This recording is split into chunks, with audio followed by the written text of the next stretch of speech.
there you go. What's up, guys? It's Friday. It's NASCAR racing, left turn mania. Welcome to the show. I am your host, Scott Steen, lead handicapper at winnersandwhiners.com, and I'm joined in the middle square there. It's the Paul Lynn of our NASCAR show. You know him, you love him. Who the hell are you? I'm Scott Rochelle, senior handicapper over winnersandwhiners.com. You pay your electric bill this month, buddy? I do. Unfortunately, one of the light bulbs didn't get the memo. I'm gonna have to call somebody. All right, and the averagely lit over there, he's always lit, everybody. You know him, you love him. He does the show right before ours, 1 p.m. Eastern every day. Who it's the hell 2 are p.m. you? Eastern. What?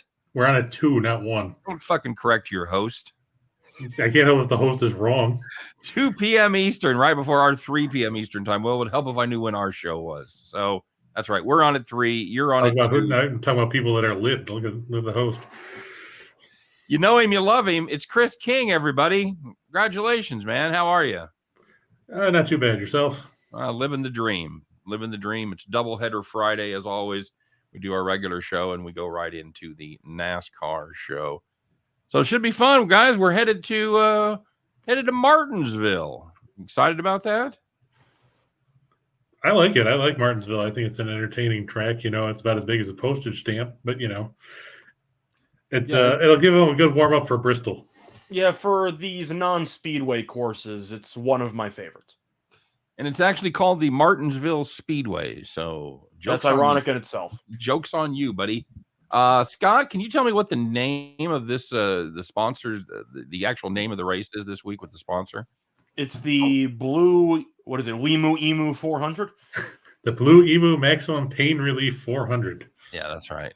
That's exactly right. Maximum pain relief. I mean, truth is, that's what I was going to name my first kid, but now I can't do that, so I'm going to have to think of something else. So you can always just pull a Barney Stinson and call him something. Wait for it, Rochelle. Yeah, it could be the move. You think the people that have been using regular Blue Emu feel ripped off now that there's this maximum pain relief shit? You think everybody out there? Everybody, of course I would. Everybody out there with pain going, I'd like to take just a little bit of it away, but this fucking, I don't need to take. I like to have just a little pain left over. That'd be great. I want to see one company create a minimum pain relief pill. Yeah, just you got to balance it out. Yep, exactly right. Or no pain relief. Mm-hmm. Zach Vaughn says feels good to be back with the Brady Bunch. Yep, joke about the squares. Took a few days off, getting my butt beat. Vroom vroom. All right, buddy. Sorry about that, man. Yeah, we need 6 more guests, and then Scott could be who was in the middle? Anybody remember? Wasn't it Alice? It was Alice, absolutely. Scott, we're talking about a show called The Brady Bunch. It was I know. I saw the movie. No, I'm joking. I know what that is. Yeah. Isn't he Greg Brady? He kind of got a little Greg Brady vibe to him. Little Peter. Been called worse. All right, boys. So let's talk Can we about. call you Bobby Brady? Is that better? Yeah, that's what I'm saying. Yeah, it could be worse. Let's talk about last week's actions after week 7. I don't want to talk about it. Scott, you beat me. You had 92 points. I had 91. Yeah, we both had the top 10 drivers the entire way through, and we still went over. Yep, not fun. It's just a tough. This is a tough game that we've invented here. We had 3 drivers in the top 10. I made $15. Rochelle, you lost 185. Yep. Well, I know we both had Dylan top 10, so I guess I didn't lose everything because he ended up finishing 10th, but it wasn't good. No, it wasn't. It wasn't ideal. I was lucky enough to hit my matchup. You missed your matchup, but the real winner last week, making a serious run at a comeback, was Chris King. Chris King going for 132 points. He lost $110. Yeah, because Blaney finished 7th and Bell finished 6th. Yep. I mean, I had Truex. He was minus money with 30 laps to go to win the race. So we had some bad beats altogether. So the overall standings, Rochelle, you're up. Oh, that can't be right. I've got you up 30. Okay. I thought Chris was. Oh no, you are way ahead from the. Okay, that's right. Yeah, because I had a bad week the week before. I had the Chastain multiplier, or whatever. So you're up 30. That's right. You had the Chastain multiplier. You're up 30 on Chris. You're up 68 on me. Okay. You're the waiting old for the guys second came half. through last week. As far as the betting goes, you're the only one in positive territory. I'm down 9 units. Chris is down about 8.5 units. you're up fucking 29 units. Mm-hmm. Yeah, but if you throw out that 40 unit thing, he's minus 11. Right. If you threw out the 40 to 1, he'd be doing the worst of any of us. So, yeah. Tim Earl, turn left, baby. Turn left. That's absolutely right. Tim, you didn't show up on our show. Is that because the Sabres blew a 2-goal lead yesterday at the game you were at? So now we don't have to hear about Sabres for the Cup. We had that in our Call the Cops. Wasn't our Call the Cops, absolutely. Ryan Page talking about one of the things that kind of kept us from getting on the air earlier. Everybody was commenting on the Detroit game. So, yep. And the Yankees game as well. Chastain, that's right. He's been living. And we keep telling you that you just need to hit one, and then you're all groovy. So, especially if you get one of those 40 to 1 shots. I really thought I had the back-to-back. It looked like I was headed that way, but then Truex just didn't have the car in the final 10 laps. Yep, you're absolutely right. So, Chris, you won it last week. I can never remember. Do we do losers walk, or do we let the winner make their choice? We'll let the winner decide. Okay, there you go. Because we'll defer to the second half. Here's my prediction: 2, if not 3 of us, will have the same driver in for our favorites. All right, yeah, we'll defer to the second half. So you're gonna defer to the second half. Then I'll go because I don't want to look like Johnny Come Lately here. I'm going to take Martin Truex, guys, plus 550. Anybody stunned about that? I am shocked and outraged. There you go. He has absolutely dominated at this track lately. He has 3 wins in his last 6 races there. He has 4 top 5s. He's been good historically there, but he has been really good lately. Again, new car. There are some question marks, but you got to go at the end of the day with the experience. I like, as we get to these smaller tracks, I like the guys with experience. Give me Martin Truex plus 550. So he's obviously the favorite for a good reason. However, I actually did not pick him. So I don't know if Chris did. Chris, did you also have Truex? I did not pick Truex. No. Okay. So once for my first prediction is off and running. There we go. That's already $100 down the drain. Who you got, Raisha? Yeah, for this one, I'm going with another Joe Gibbs driver. I'm going with the winner last week. I'm going with Denny Hamlin at around 10 to 1 on FanDuel. He has 5 career wins at Martinsville, which is actually more than where the hell's Martinsville? Sorry, not Martinsville. Sorry, Martinsville. So he actually has more than Truex, and not recently, but long term, he has been very good here.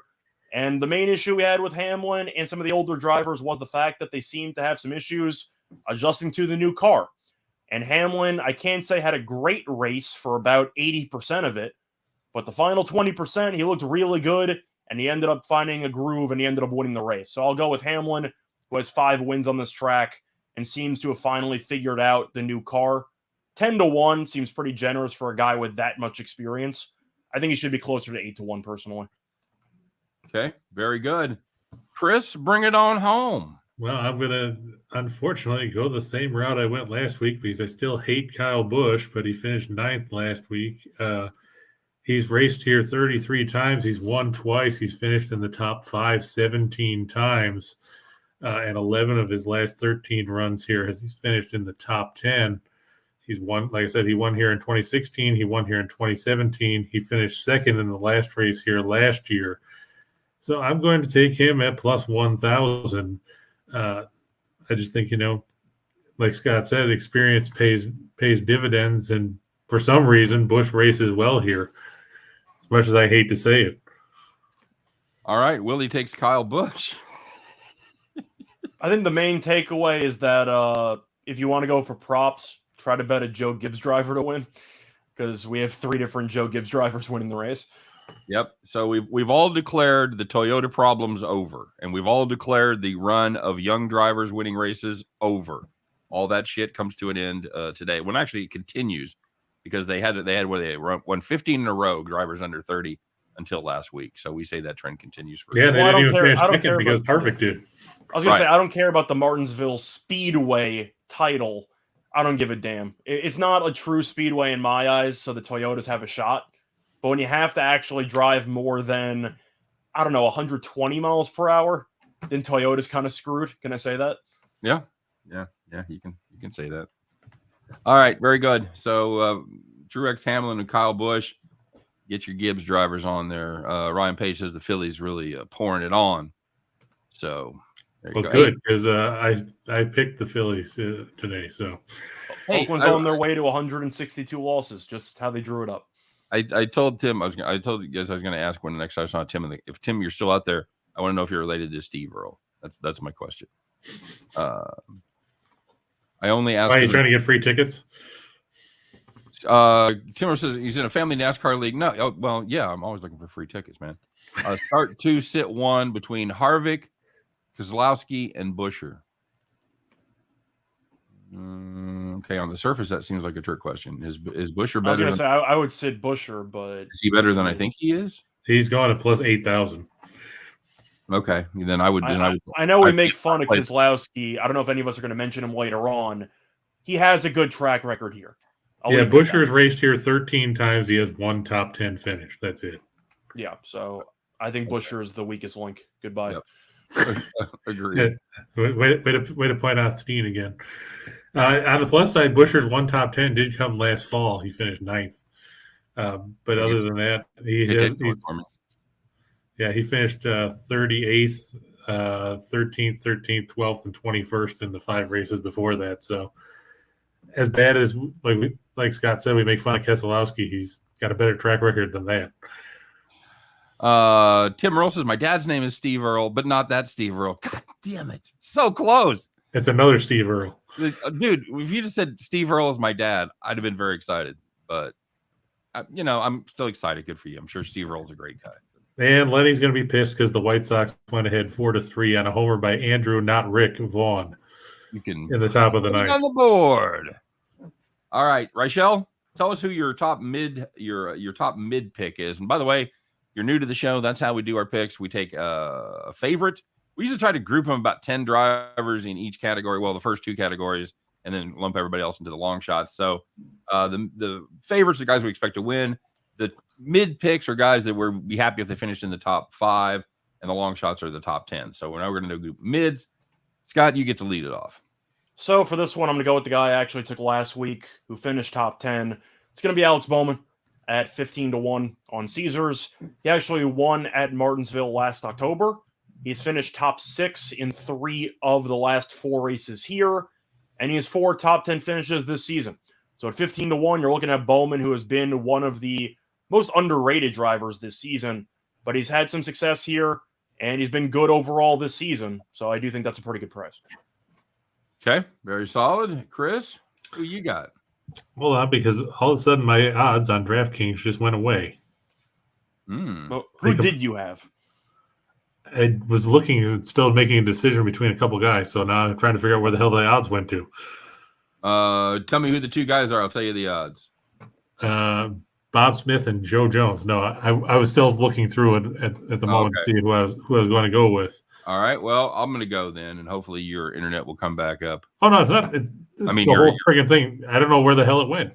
I was looking at the page, and now it's showing futures for Formula One and a bunch of other random crap. JC Stone said, "What happened to that punk Larson? He has not been fantastic this year. He's yet to win, right? Is he? No, he won. He won in California. That's right. That's right. But that's been it. So not a great year for that punk Kyle Larson. I guess I saw he was 12th in the standings. Yeah, not ideal.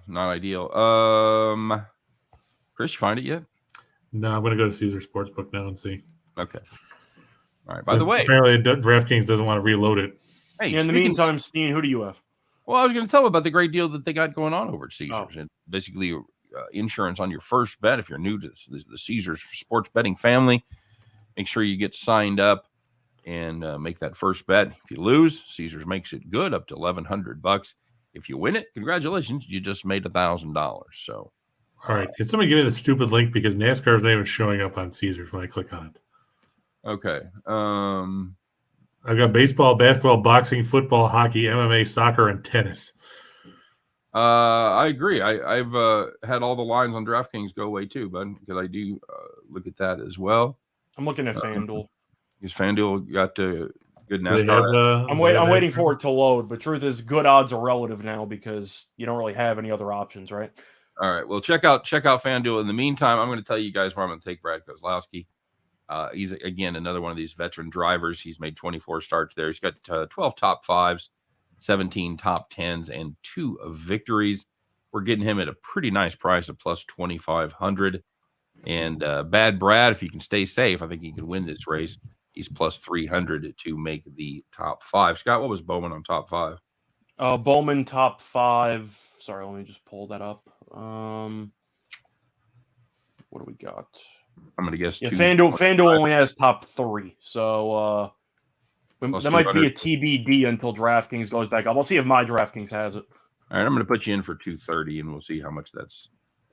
That's okay. That's my guess based. Let's see. So I can click on. Okay, that's group bidding. Well, this is just a ton of fun, isn't it? It's not. They took it off for DraftKings. Let me try BetMGM. Is there some kind of aerial assault on Martinsville, Virginia? The South finally rally? Well, this is, like Scott said, this just shows top 3, so that doesn't really help. Well, it does for your overall. What was Harvick going at before? Do you know, Scott? Harvick, was he in the mid range or not? He was in the 20 to like 24 range, from what I remember. I've got him at 16. Okay, so he was in the mid range. I think I found a 20 out there. Okay, if you wanted Harvick. Yeah, I was gonna lean towards Harvick. I mean, he's finished in the top 10 20 times in 41 races. I found him at 22 to 1 on BetMGM. All right, and I like him a little better than I like Joey Logano. And I don't want to be like I'm trying to be different and not copy anybody, because I know it gets boring for all you guys when we pick the same people. Because I was looking at Keselowski before as well, but I'll go with Harvick. He did well for me last week. We'll look for him to do it. Turn in another solid outing here at Martinsville.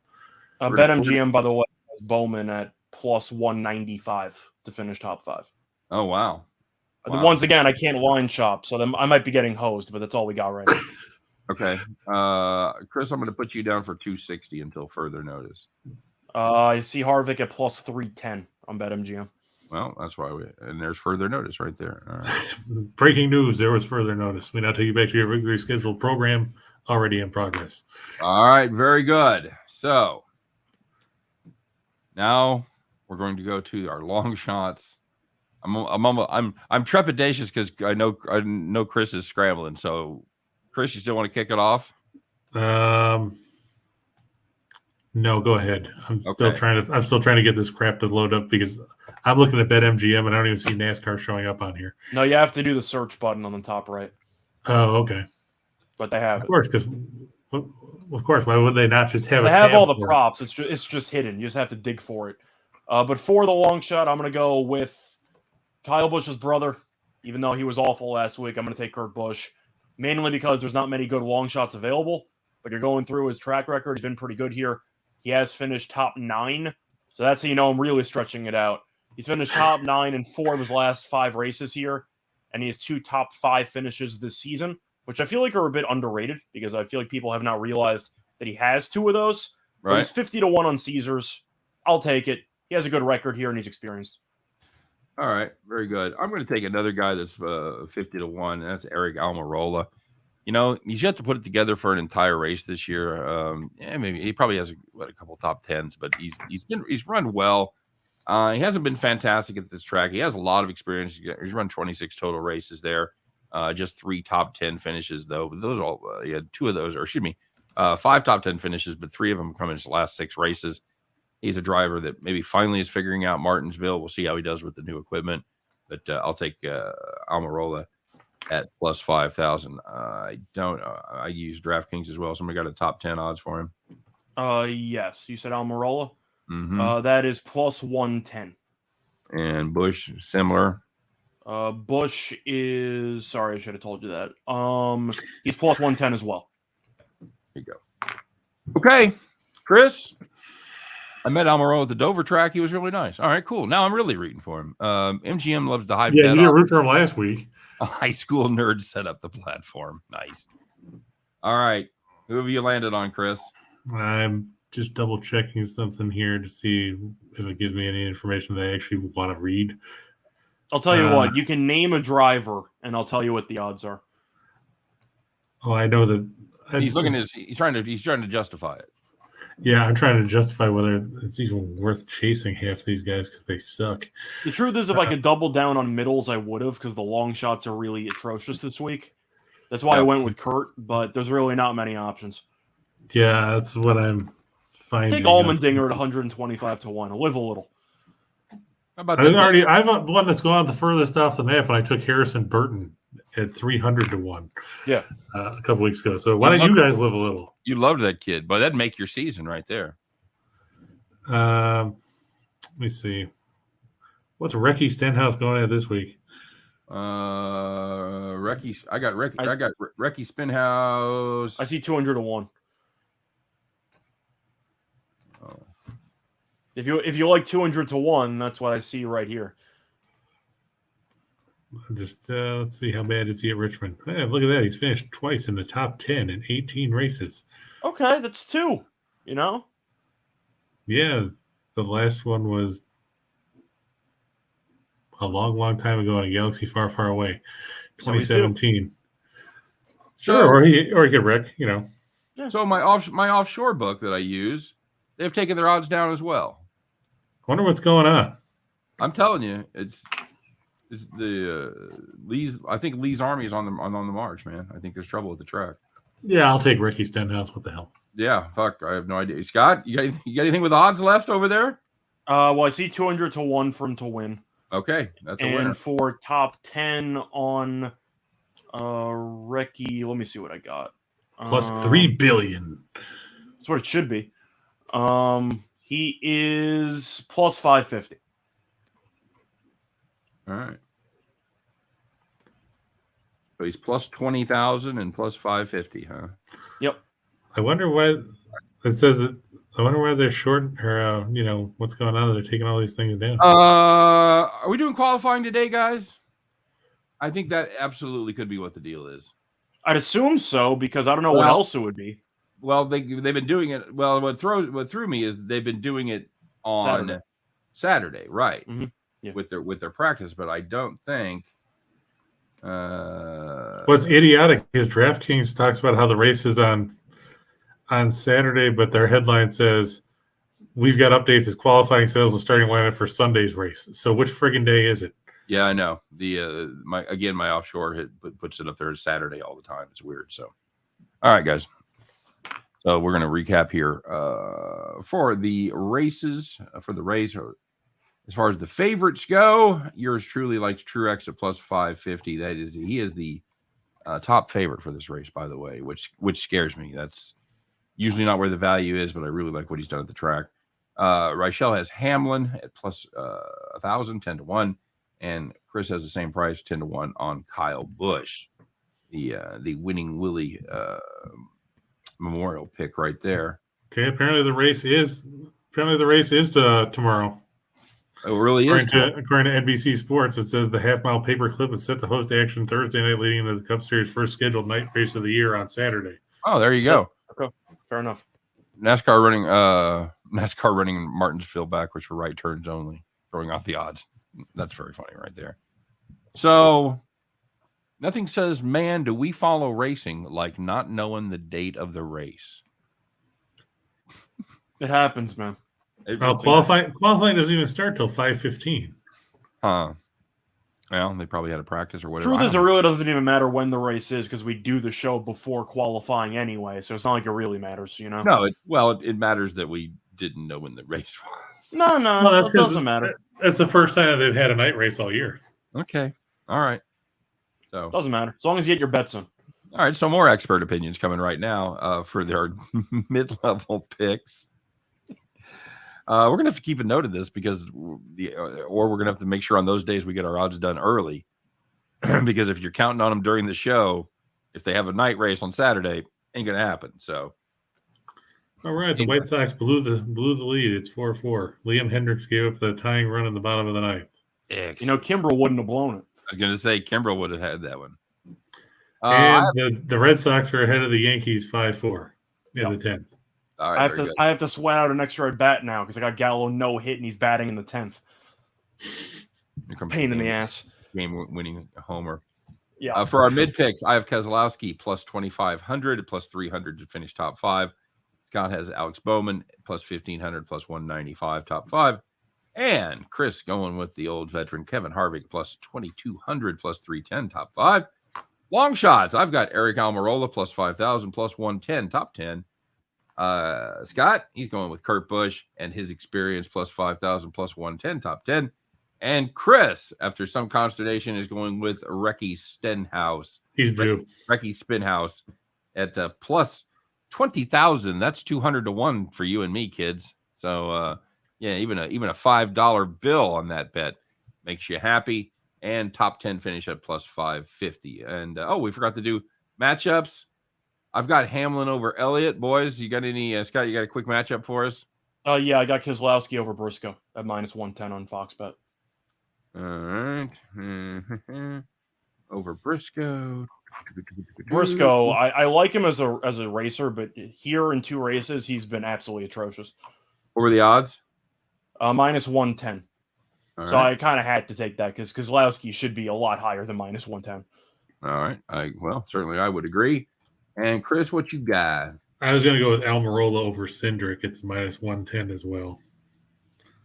I just think Cindric hasn't raced here in a Cup Series car. And, I was looking at Almirola as well. I had him last week. He didn't do as well as I was hoping, but I think he should be able to outrun Cindric, God willing. Yeah. I like it that you guys, we all have the same rooting interest. All my drivers all are being rooted for by you guys as well. I like that. That's a lot of extra mojo. So I really wanted to put something for a matchup with Truex because I do think he's going to run well here. The issue is that I really didn't see odds that I was really intrigued by in some of his matchups. Like he's against either Hamlin or any of these other guys, and I'm like, I don't really want to lay 130 in these. So I kind of I saw him against Blaney. He was going against Blaney and Elliott on FanDuel at minus 118. Yeah, okay, that's not bad. All right, so I've got Hamlin over Elliott. You've got Keselowski over Briscoe, Scott, and Chris has Almirola over Cindric, all minus 110. Nobody laying extra juice out there. So, hey, guys. Oh, JC Stone says we need to do a Who Races Best at Night deep dive. Man, that does. I remember Truex won in Martinsville at night like 2 years ago, if that helps. It does not. I'm just saying that's one race at night in Martinsville when we actually did the show during the pandemic. And I remember that Truex did win that night race. So I know math major, but I'm pretty sure they call that small sample size of 1. I believe so. But yes, better than 0. It is. 1 is greater than 0. I do remember that from first grade math as well. So, and Recky Stenhouse has actually won at night too. It wasn't here, but he's won somewhere. I've won at night. It wasn't last night, but yeah, there you go. All right, well, kids, that's going to do it for the week. That's going to do it for our show. We thank everybody for stopping by, whether you did it in real time, whether you're doing it later through the video, or whether you're checking us out on our podcast. However you do it, we appreciate you connecting with us. Don't forget to follow us on social media. You can catch us all, of course, at Winners Whiners, and you can catch us individually at I am at Steamroller. He is Reichel Radio, and the gentleman on your right is Betting Royalty at Betting Royalty. So everybody have a good weekend. We got more baseball. We got the NBA winding up. And then, of course, on Saturday night, everyone, Saturday night, it's going to be the Blue-Emu Maximum Pain Relief 400 from Martinsville, Virginia. But until then, you guys have a great day. And look at that. Javier Baez drove in the winning run for Detroit. Nice. Excellent. No, that's not good. Who are they playing? They're playing the White Sox. Oh, okay. No, that's fine. And, yeah, Hendricks blew the save. He gave up a homer, and then he gave up a triple to Austin Meadows, and then Baez single. Goddamn, stop the season now. So far, Scott, we are geniuses. What do we say? The win total so far have looked pretty good. Yeah. Look at that. Joey Gallo grounded out. Yes. I don't know why they did not tell him to bunt or why they didn't pinch hit Torres. That doesn't make any damn sense why you let him swing. Well, he grounded out to second, so at least he moved the runners over. But I'm saying it's first and second with no outs and you're down 1. Why would you not tell him to bunt or pinch hit Torres against a lefty? Okay. It doesn't make any sense. Can you trust Gallo to bunt? Well, he bunts against the shift all the time, so he's actually like kind of closing up the NASCAR show with a nice Joey Gallo debate. Yeah. Hey. Okay. Jesus. It's Friday. It's happy hour. Scott, I think you got into the whiskey a little bit early, so knock it the fuck off. All right. I'm sweating out a play. Sorry. It's over. 0 for 4 with a walk for Gallo. 3 whips. All right, you guys have at a least he made contact. Oh, now there you go. They're hitting Torres now. Okay. All right, For you guys for Higashoka. Just wrap it up already, Steen. We're just waiting. Just wrap it up already. Yeah, I should just fucking stop it. Yeah, showing off the rails. Just wrap it. Just like The Sopranos. If only we were playing "Don't Stop Believing" in the background, I could just. It's just gonna go to black. There's gonna be no whatever. It's just yeah. You guys have a great day. Go win some fucking games. Come back and see us on Monday, 3 p.m. Eastern, 2 p.m. Central. Scott and I do our thing. You know, back to the window with Scott and Scott. Be there. If you get time, check out this bastard. He does his chatty talk show thing too, right before us, 2 p.m. Eastern time. All right. And your track record is what, Hat Man? What's that? I said your track record is what, Hat Man? I don't know. What are we, 60% on the farm? 61% last time we checked? Yeah, we've been kind of rolling with it recently, so hopefully that carries over. We're fine. So there you go. You were 0-4 last week. Whatever. No, we weren't. We were. We lost from the start. Then we got hot. Yeah, we got hot again. It's all right. So is Joey Gallo. No, he didn't. Gallo's 0 for 5. Bye. 0 for 4. See you guys.